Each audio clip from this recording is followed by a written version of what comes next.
Welcome to All Home Care Matters, the show where we discuss all things home care, with discussions on important age-related matters and topics. Brought to you by Enriched Life Home Care Services, the #1 rated home care provider in Michigan by Top Rated Local.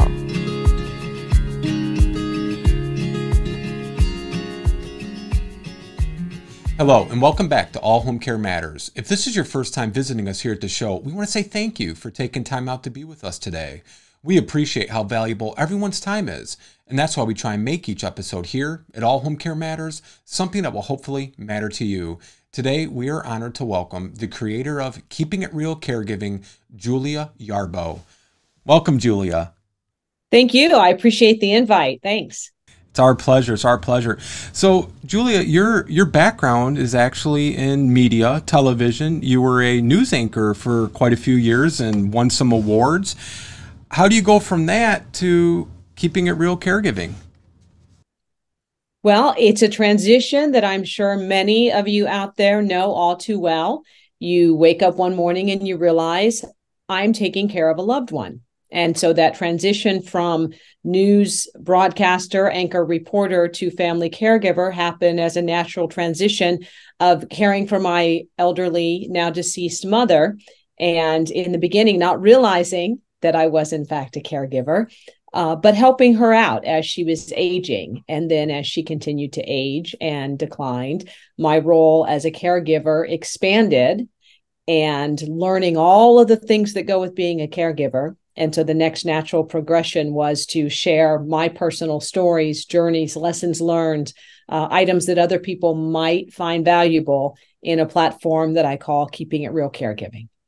That's wonderful. And, you know, your mom was Nellie P. Yarbough, and she did pass in 2020, I believe.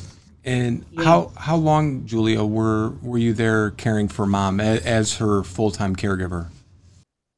So I first started caring for mom in 2000, but it was the hands-on, heavy-duty caregiving lifting, as I call it, was from 2015 until she passed in 2020. And that was the stage when I really saw up close and personal what caregiving is all about, of realizing that you're preparing meals, and that not only preparing, that maybe you're actually helping that person cut their food, eat their food, helping with personal toiletry items, helping them get to the bathroom, in and out of bed, helping them shower, really learning that, wow, this is almost like being a parent to a newborn, except that person is your parent and they're now at the tail end of their life. So all of those things that you would do for an infant, I found myself doing those things for my mother. And so that level of caregiving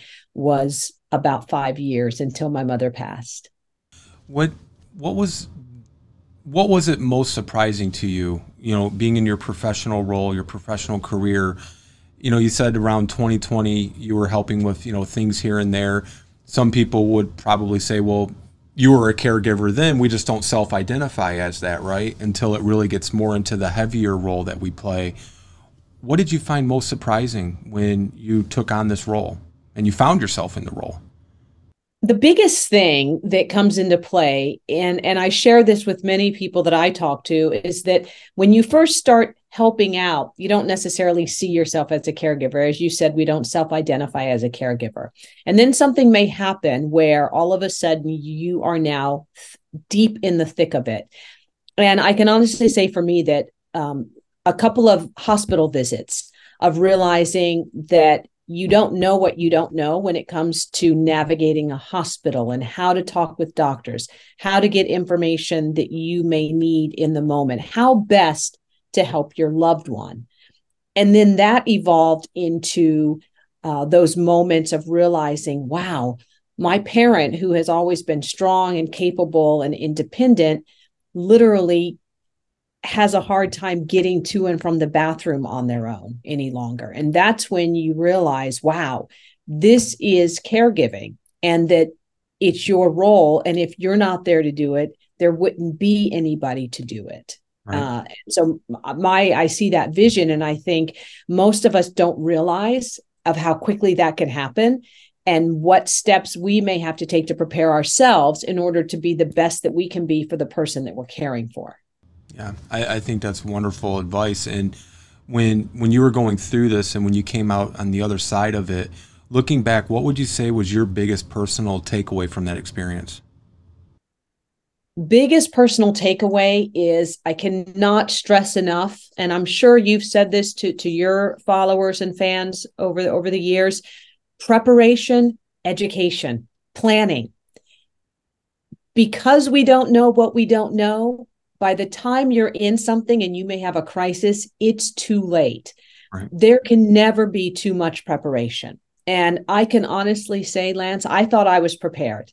I'm a journalist. I know how to dig out information. I know how to make contacts. I know how to keep track of paperwork and whatnot. I thought I was prepared for the eventuality of caring for my mom.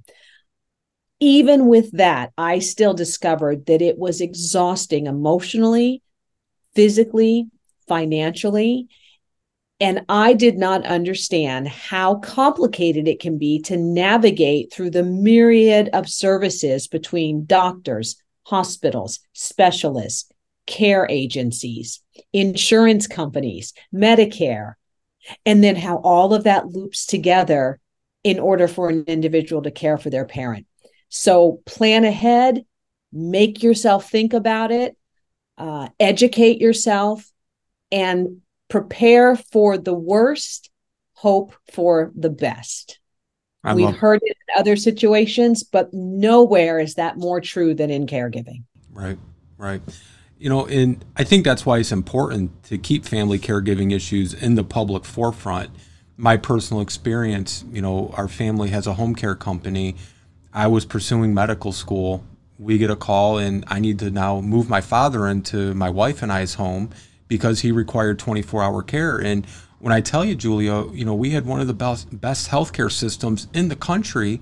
Now I'm in Michigan, so the viewers and listeners can figure that out.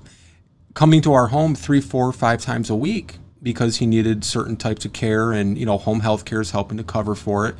But this was 2.5 years of 24-hour care. It changed the trajectory of my life. My wife had already started her career, so that was settled. But I say that all to say, talking about keeping family caregiving issues in the public forefront, just like yourself, you probably would self-identify as a caregiver back in 2010 maybe for your mom, and maybe not at 2015. You'd already stepped into that role. But 2.5 years, I never once heard the word caregiver, caregiving, respite, home care, none of these things, family caregiver. And, we had, nurses coming in, physicians, therapists, social work, all these things, but none of them either had referred us to any of these resources, which is why I think it's so important we keep family caregiving and caregivers in the forefront in the public mind, just like we would for any other issue affecting, 55 to 60 plus million people. And that's only the ones that identify as being a family caregiver. Is that fair to say, or what are your thoughts on that?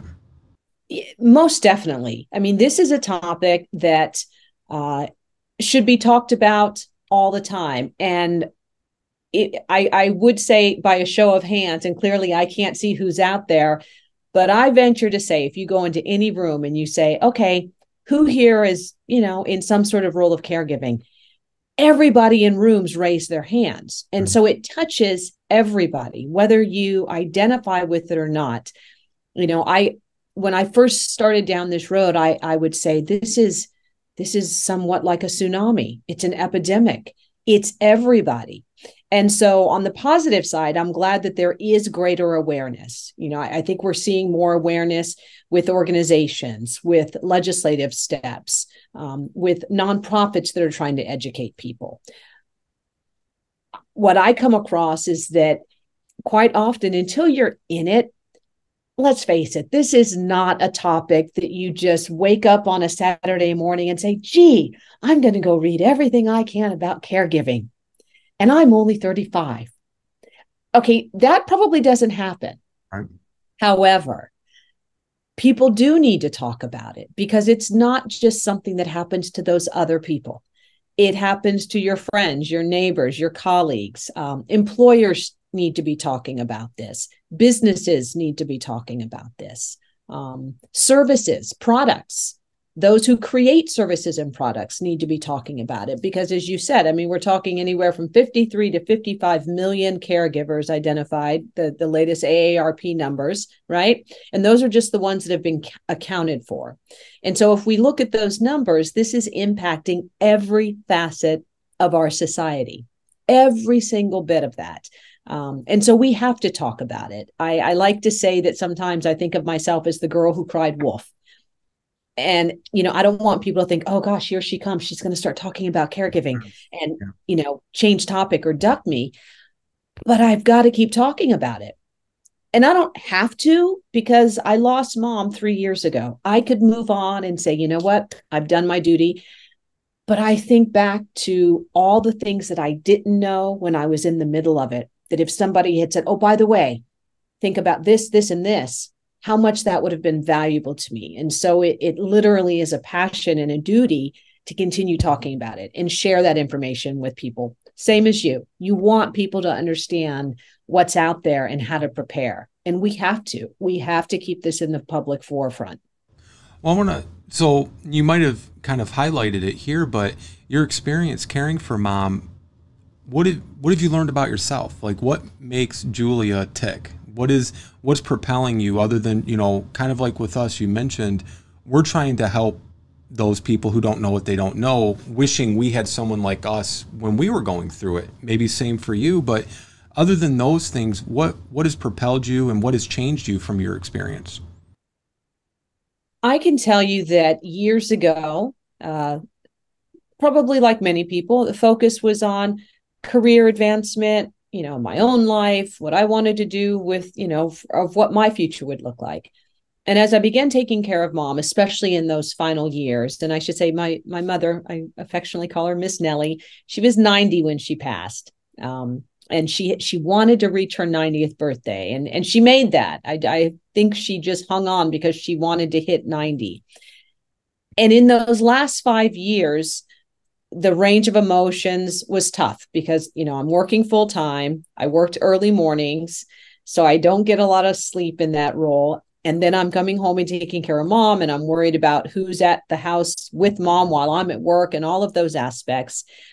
But I had to slow down to a certain extent because I had to keep my own emotions in check. So I learned patience. I learned a level of empathy that I did not have previously. There was a sense of, you see this person who has been your parent or another loved one, and all of a sudden the tables are turned, and you see that maybe some of their anger is coming from fear. Maybe some of their hesitancy to do something is coming from fear or shame, or maybe they're in pain and they're not telling you. Like, all of these things take place when you're in that role of being the provider of the food, the housing, the medical, the transportation, and sometimes the emotional outlet and the entertainer. You're all of those things. So I really learned to have a level of patience that I can honestly say I didn't have previously, which is why I also encourage people, to educate yourselves ahead of time, because when you're in it, you will be so busy and so up to your eyeballs in it that you don't have time to think about any of those other items. Right. And it is important to take a few minutes to step back for yourself. Easier said than done. And it's easier now, hindsight, I can say that now. But I'm glad that there were moments that I did realize I needed to step back, because at the end of the day, once it's over, it's over. And I remind people of that. Once it's over, it's over. And you can't go back and fix things. So that's the item that I would encourage people to hold on to when they have that moment where they think, I'm losing my patience, I'm losing my level of empathy. Just remember, it won't last forever. And then one day you'll look back and go, man, I really miss my person. And, once it's over, it's over. Well, let me follow up with that, Julia. When you're having a moment and, and I'm sure, missing mom every day, and On the days maybe more so than others, or maybe it's just any day when you're missing mom, what's one of your fondest memories?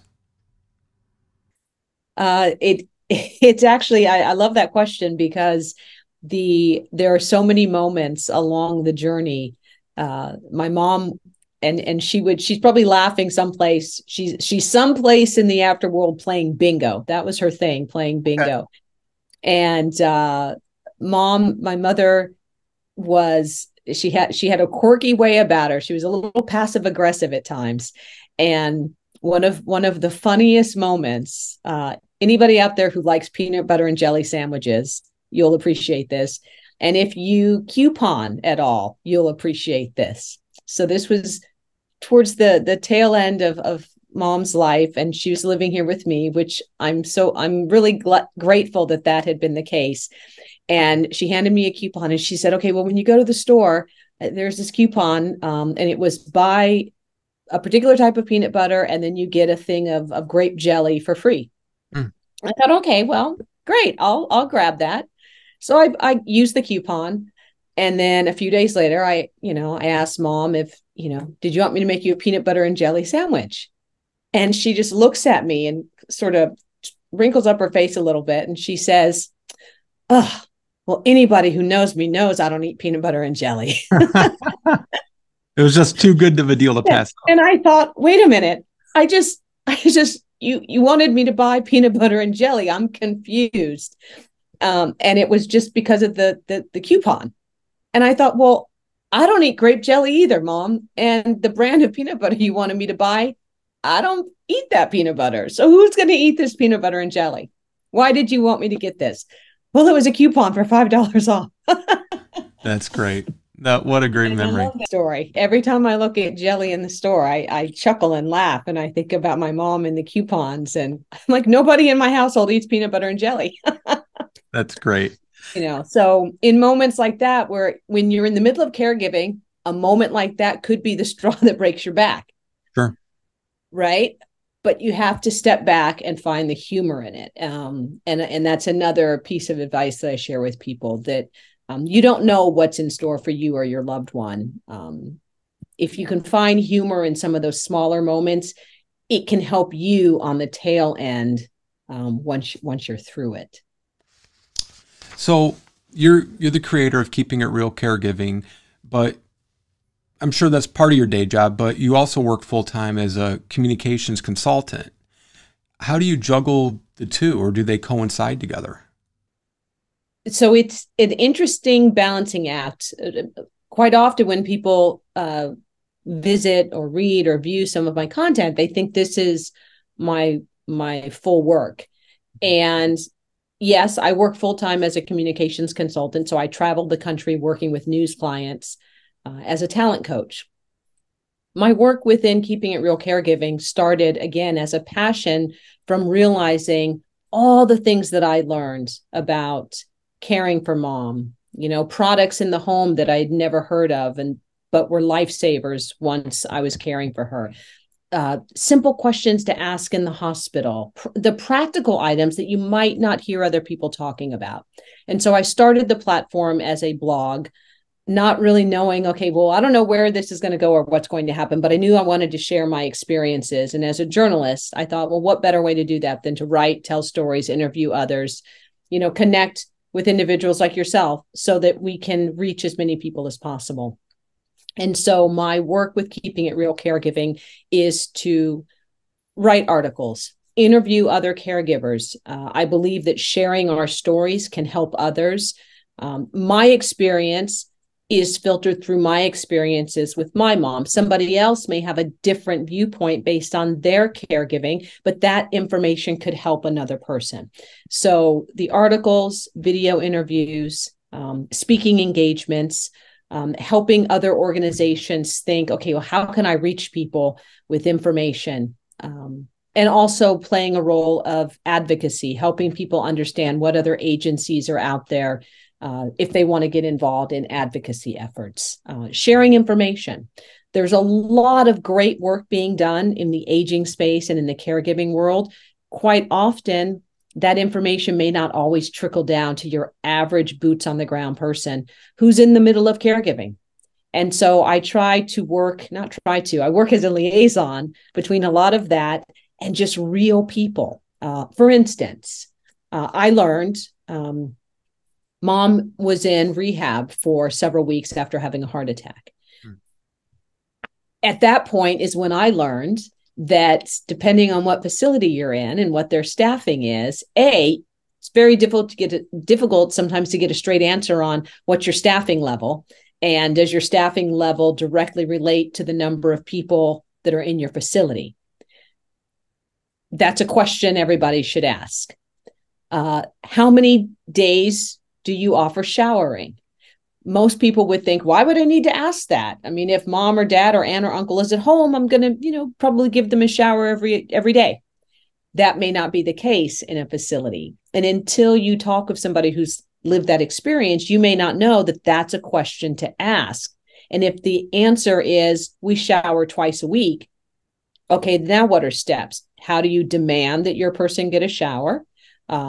If they simply say we don't have the staffing to do that, does that mean you hire somebody else to come in just to give your person a shower?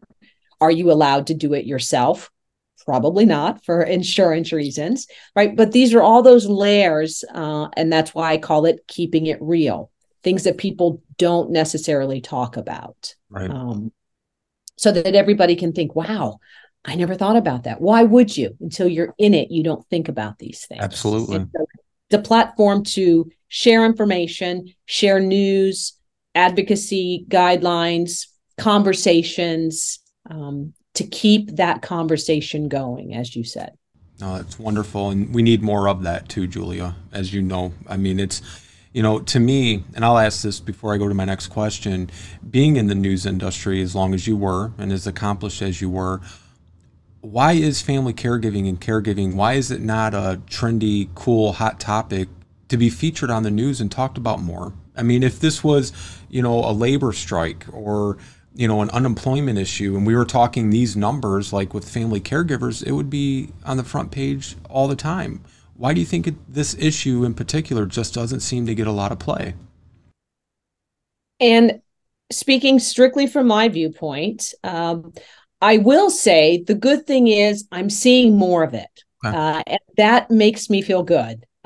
Much more now than even 5 years ago. And I believe that is because there is growing awareness and more people are entering into that phase of being caregivers.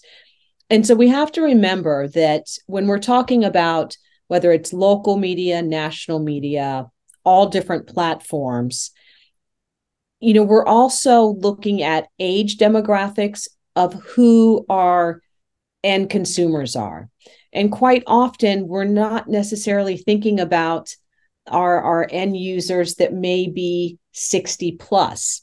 And so the idea of caregiving could be that it's an older people thing, when in reality, it's impacting everybody up and down the age spectrum. And so I'm hopeful because I am seeing more coverage as more states begin expanding into realizing that this is impacting our economies. Then more states are looking at master plans for aging. I'm so proud that I'm in California and we have a master plan for aging. I think we'll be entering our 4th year of the MPA, of truly looking at what does this mean for our population that we are aging and more people are becoming caregivers. So there is a greater awareness. There's more talk about it.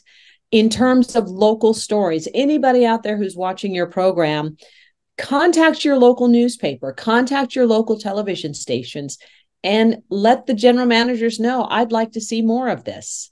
Sometimes it's a matter of not deliberately overlooking it. It's simply, if it's not in your vision, you don't think about it. And so talking with everybody, sharing those stories, writing letters to your local editors, anybody can do that. It's getting the word out constantly.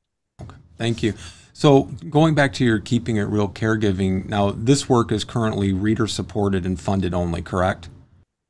Correct. If you don't mind me asking, why would you do it that way, and what what's next as it continues evolving?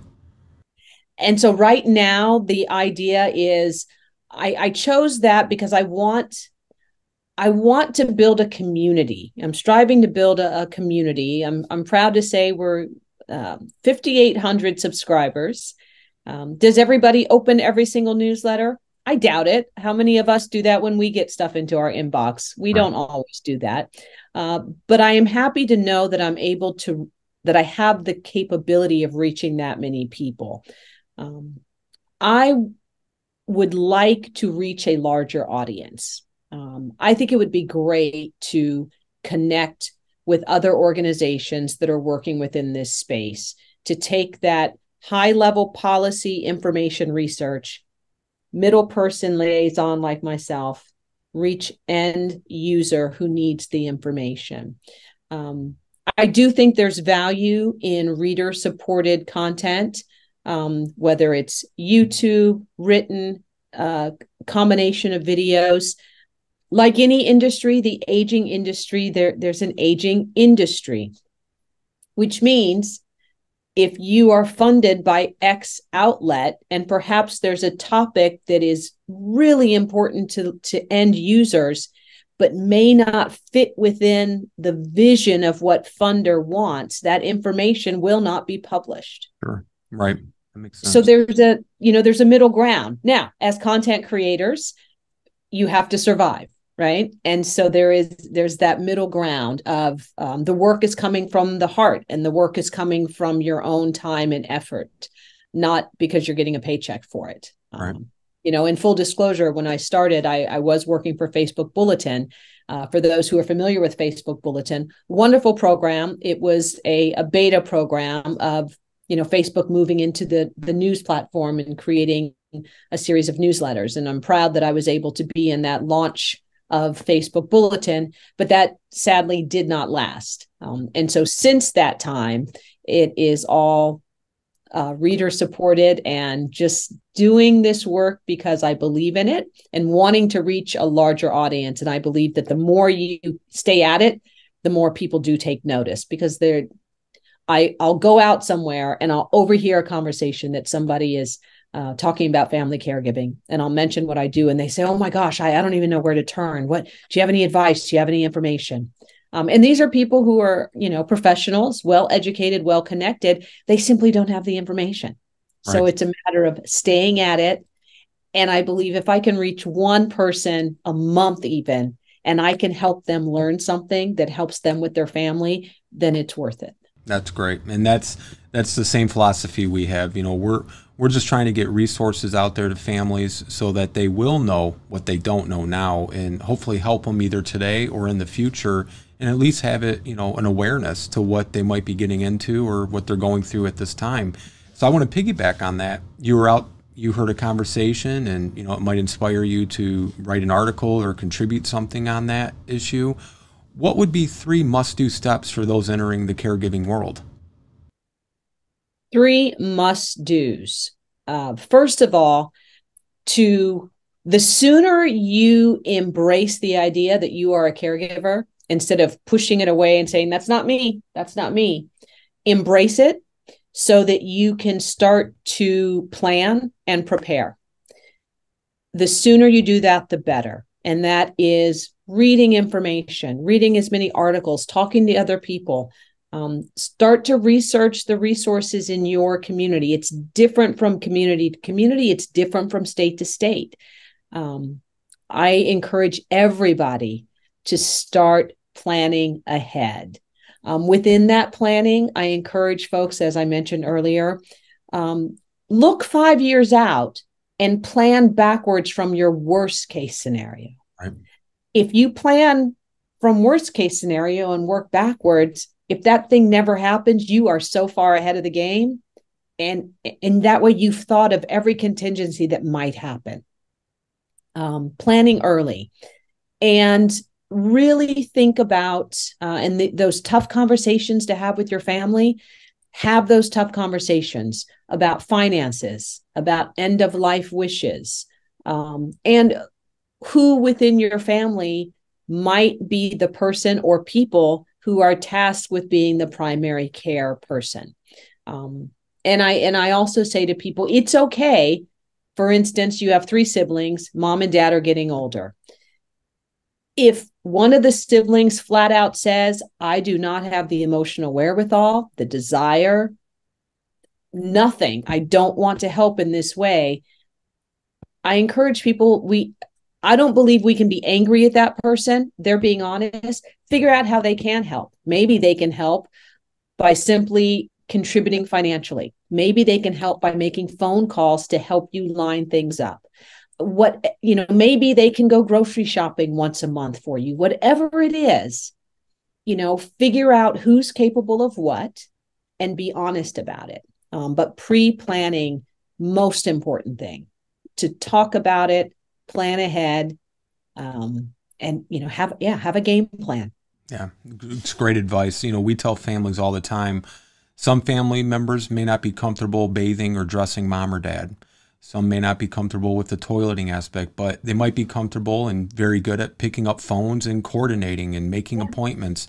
Yeah, there's a role that can be played for anyone's level of comfort or, really what their strongest suits are. So it's great advice. I want to talk about Miss Nellie again.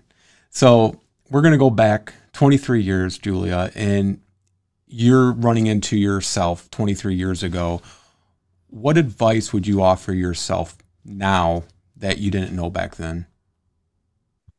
A great question again. I love that. And for anybody who, they think, oh, that's never going to be me, the biggest advice is live your life to the fullest, because at any moment, your situation could change. And then you could find yourself in a caregiving role. And you don't have to be in your 40s or 50s or 60s for that. The number of millennial caregivers is increasing at a rapid rate across our country. Biggest advice is live your own life to the fullest. And also remember that your parents or your loved ones they're not just your parent. They're human beings with their own needs, wants, life experiences. The things that have shaped them are probably things you know nothing about. Right. If you have that type of relationship, ask questions. Get to know your person outside of being parent-child. If you can get to know your loved one as just an individual adult in their own right, I think that all of us as caregivers could probably be better at that role and more compassionate and more empathetic, because we would understand why our loved one does the things they do, says the things they say, acts the way they act. We may have a perspective, connecting the dots across generations so that we understand. I hope that makes sense. That makes perfect sense. And I do want to mention for our viewers and listeners, we're going to have all the links to Keeping It Real Caregiving in the show notes, as well as up on the screen. You also write for Next Avenue. I read one of your recent articles, and I believe his name was Israel Cross, if I'm remembering correctly. Yes. Yes. I highly recommend they check out your articles and your writings, because it's phenomenal, and you really tell great stories with your writing. And I'm a big fan. I want to wrap this up for you, because I do appreciate your time. And I just want to ask, though, one of the biggest things I always talk about is our political government, state, local, federal. And it feels like, for me, it's going to take our politicians and elected officials to maybe have a personal interaction, experience, or situation with caregiving, or with an elderly, or it doesn't even have to be elderly loved one, that requires caregiving and requires care, for it to really hit home. And I don't wish that on anybody, but I think it helps to, play on your name. I think it keeps it real for them, right? And what do you want legislatures and other policy making officials within the care industry to know about caregiving? Great question. And biggest thing is that each and every one of us, we all have voices. My career is as a writer and broadcaster, so it may come easier for me. But that's one of the reasons why I really advocate for people. Anybody can be an advocate, right? Which is sending those letters to your legislators, writing letters to your editor, getting involved, even if it's Facebook groups, so that you can connect your personal stories and journey and tell other people. Quite often, policies are made top down. And so many policies may be in place and they mean well. They're created based on numbers and stats and trends. But if we aren't including the end user in the conversations, those policies may have gaps. And then you go, well, wait a minute, this doesn't work. That's why we need people's voices. So that's the first thing. Lawmakers, extremely powerful, but they have to hear from us. They have to hear from their constituents. And again, I'm super proud of California. We're looking at the stats. We are looking at the numbers. When you break things down into statistics and trends and numbers and bottom line, yes, on the personal side, it's completely different for each one of us in a caregiving role. But when we look at a big picture and say our entire economy could be on the line based on, are people going to leave the workforce because they have to be a caregiver? Are they going to stop going to grocery stores because they can't get there because they can't drive? What about medical services? What about housing? All of these aspects of our society, when those start to be impacted, there's more attention to those items. So talking about it, sharing our experiences is crucial. I'll give you a perfect example. A gentleman that is within my Keeping It Real Caregiving circle as a reader and also in my Facebook group, which is a private Facebook group, by the way. I'll plug that as well. It's just, Keep It Real Caregiving. I believe we do. Yes. And again, it's private, so somebody has to ask to be invited. But he is a caregiver to his mother, and he has encountered a lot of different challenges, and he shares those with me. He's not one who wants to be out in front, but he will often share tidbits of information with me. I had the opportunity last season to contribute to a master plan for aging here in California, a planning session to look at what items should be considered in the next year's worth of the planning. And I use one of his situations as an example of these are some of the pitfalls that people are encountering. I included his situation. Now, I don't know if it was a direct link, but I'm happy to say that one of those initiatives within the caregiving world was included as a possible area to look at for the next year of the master plan. I like to think there was a connection there, but it's because we were willing to speak up and share our stories. And it takes getting involved. Is it tiring? Yes. Does it feel like you're hitting a wall sometimes? Yes. It takes a while for ships to turn, but we have to keep at it. We're all aging. Every single one of us is aging. And knowing with what we know now about current systems and platforms and care, I'm determined to turn that ship because I don't have an advocate the way my mother had me. Right. So I hope that we can turn the ship a little bit. Well, I think you're doing a great job of steering that ship. Last question for today, Julia. And again, thank you so much for your time. I understand you'll be presenting at the Society of Professional Journalists Conference next month. Tell us what that is and a little bit about it. Yeah, so I'm super excited about that. As a journalist, a lifelong broadcaster, anchor, reporter, and writer, the Society of Professional Journalists is a nationwide organization of journalists. And each year there's a convention. This season, I pitched to host a session focused on the intersection of caregiving and how many of the stories within an aging society really cross over. Again, those stories about the environment, about transportation, about the economy, about diversity and equity, all of those are under the umbrella of aging stories. And I have pulled together a panel of just a powerful and such an amazing group of people. One is the director of the USC Leonard Davis School of Gerontology. So she is a lifelong experienced doctor within the field of aging here in California.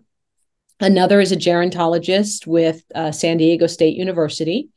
Another is a family caregiving advocate and planner in Colorado Springs. Two of those individuals are fellows with the American Society on Aging ASA RISE program. We were the part of the first cohort in 2022, which was a fellowship program focused on diversity and equity within the aging and health fields. And so I've pulled all of them together. That's the core panel. Each of us will be talking about our experiences and our expertise with the idea of bringing much of this directly to journalists. So to your point of, we're not, how do we get more of these stories out there? Some of it is just awareness of connecting the dots. And I'm a big believer in helping others connect the dots of saying, this isn't just an aging story. It's a story about climate. And if we don't have laws in place that say perhaps facilities have to have backup generators, or what's your escape plan if there's an emergency, well, that's a climate story, but it's an aging story, and it's a housing story, and it's a human story. Right. So it's all connected. So I'm excited about that. That comes up in September. So we'll be in Las Vegas presenting to journalists for that conference, and super excited for that opportunity to share ideas with other journalists that maybe they haven't thought about. Sure. I think it's wonderful. And what better person to spearhead it than you, right? It's great.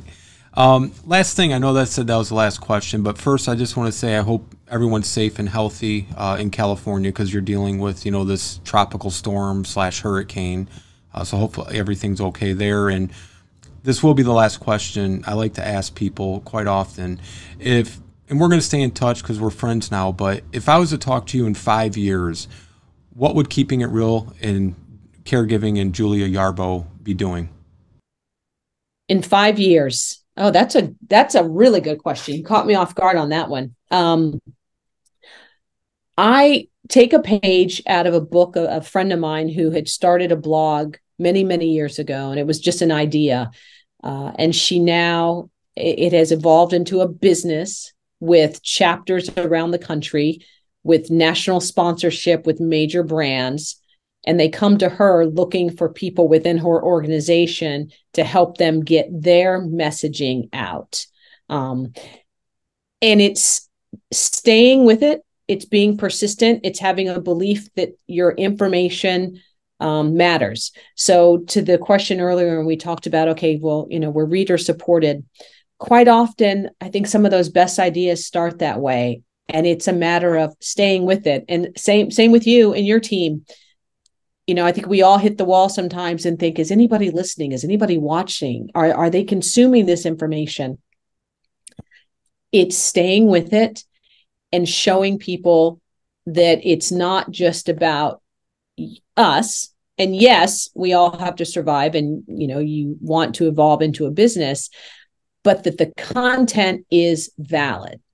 The information is necessary. And I do believe that we are going to see a rapid change within our field because people are aging, right? If we think the amount of awareness we have now is starting to have a groundswell, in 5 years, we're either going to be on a trajectory that really puts us into a good spot. I hope that we don't go the other direction. Either way, there will still be a great deal to talk about.